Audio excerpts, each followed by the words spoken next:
Initiate Vigilante mode.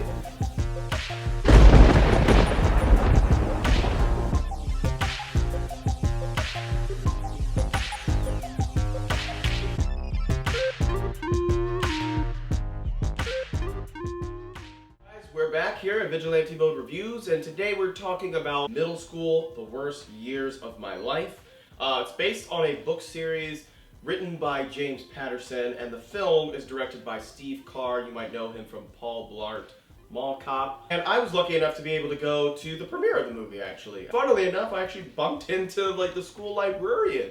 Shout out to you, Eric Newman. It was really cool seeing you there. It was a really interesting experience to go to this. I actually don't think I've ever been to a premiere of a film before, or at least screening the film when it's released. So it was kind of cool to see it. I actually did get a chance to sort of shake hands with some of the actors in the movie, and I got to chat a little bit with the director of the film. And now let's talk about the movie. The movie/book, it's kind of a little bit, I would compare it to the Diary of a Wimpy Kid kind of franchise.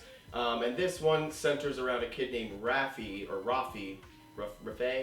kind of a troublemaker, but he's a good kid at heart, very creative and has a lot of artistic sort of sensibilities, but he just doesn't seem to fit in because of those things, and he's been kicked out of every school he's gone to. They end up at this school, Hills Village Academy. He finds himself pretty much in the most strict environment of a school.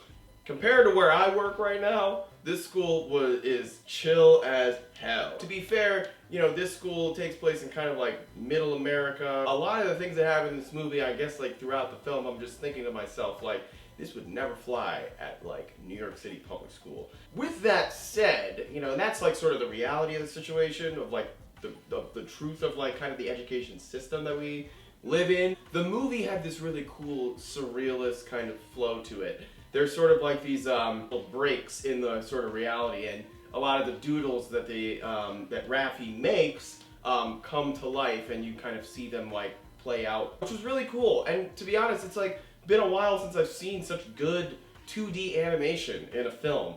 I feel you gotta watch television to see 2D animation, and that's not a negative thing about the Pixar and the DreamWorks and the CGI stuff. Obviously, I like that, but it was just kind of refreshing, and I thought that was done really well. What's also done really well in the film is the acting.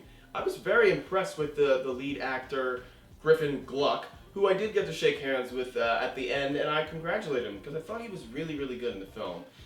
He really does kind of carry it. He's pretty natural. He did a good job. The film overall was very refreshing, I gotta say, amidst all the horrible things that are happening in the country right now, and all the violence and the chaos and the election and all that stuff.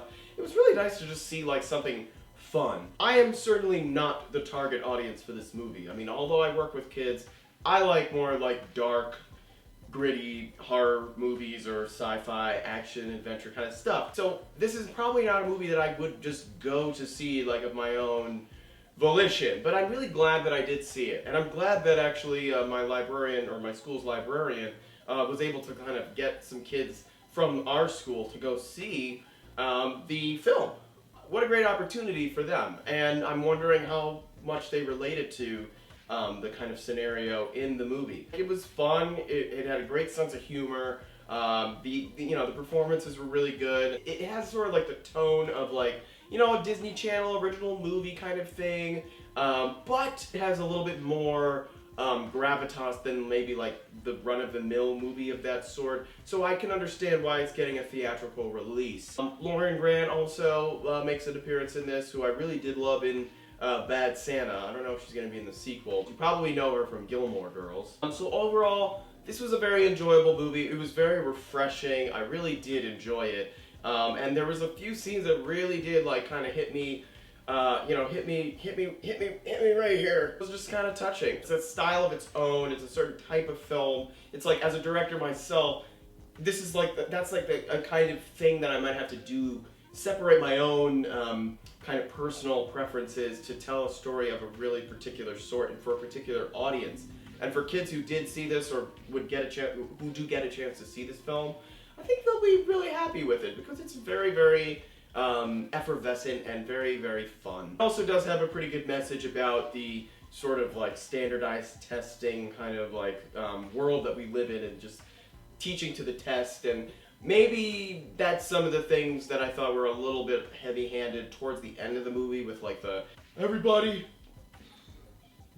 teaching to the test is wrong. You know, it got a little dramatic, and you know, kind of took me out of it a little bit.